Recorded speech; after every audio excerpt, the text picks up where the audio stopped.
Hai, Assalamualaikum warahmatullahi wabarakatuh teman-teman. Selamat malam takbiran.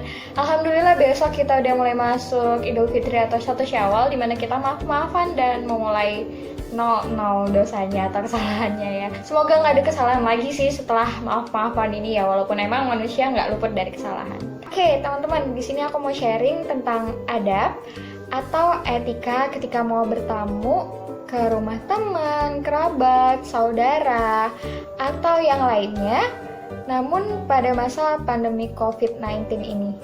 Sebenarnya boleh nggak sih ya kalau bertamu pada masa pandemi ini? Boleh atau enggak ya bertamu pada masa pandemi COVID-19 ini tergantung tuan rumah yang akan kita datangin teman-teman. Apakah mereka atau dia ini membuka open house buat para tamu lainnya, atau lebih memilih melindungi keluarganya aja di rumah dengan tidak membuka open house. Jadi bagaimana sih etika atau adab bertamu pada bulan Idul Fitri atau Syawal ini ketika pada masa pandemi COVID-19?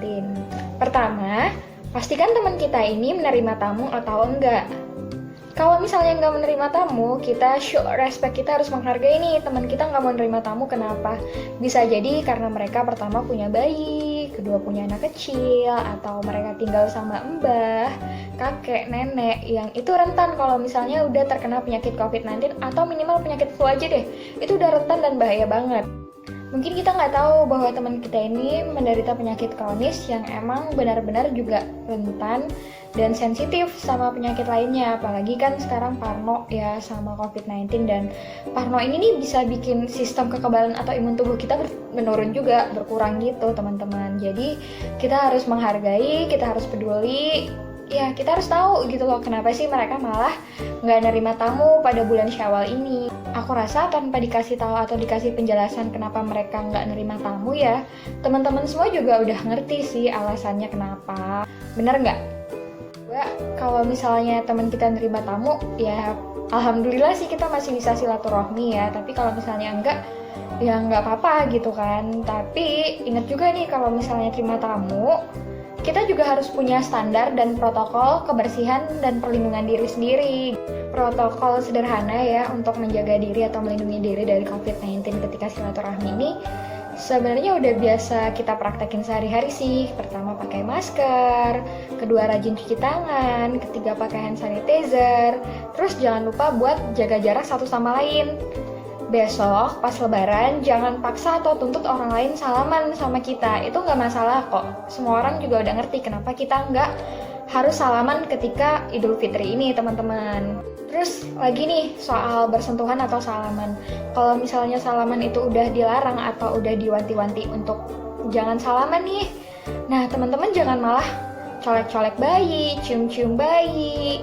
Pertama salaman aja nggak boleh, apalagi colek-colek dan cium-cium bayi. Dan nyatanya kan bayi emang paling rentan ya atau sensitif sama penyakit yang ditularkan melalui kuman atau bakteri. Jadi jangan sembarangan buat pegang-pegang atau colek-colek bayi ketika Idul Fitri besok. Terus buat teman-teman aku nih yang mungkin sekarang sebaya aku ya, kalau misalnya mau ngasih THR, ya udah kasih aja, nggak harus pegangan atau maksa sini salaman dulu sama tante sama om, ini baru THR-nya. Nggak usah kayak gitu ya. Kalau mau ngasih ya kasih aja gitu. Mungkin ada apa ya, bukan tips atau apa ya, mungkin mau sharing dikit aja. Dan sekarang lagi musimnya hampers lebaran ya. Kalau dulu kita kenalnya sebagai parcel, sekarang hampers. Jadi banyak banget teman-teman aku yang udah saling ngirim hampers lebaran, isinya macam-macam, cookies atau malah alat kebersihan diri dan lain-lain. Itu bisa banget kok nyampein ke mohon maaf lahir batin atau ketulusan hati kalian ke teman-teman kalian melalui hampers. Oke teman-teman, cukup itu aja sih yang bisa aku share. Semoga kita bisa jaga diri ya, jaga kebersihan diri, orang lain, dan saling melindungi juga saling menjaga. Terima kasih teman-teman. Minal aizin wal faizin, maaf lahir batin ya kalau misalnya aku terdapat kesalahan yang disengaja atau tidak sengaja. Happy Eid Mubarak. Wassalamualaikum.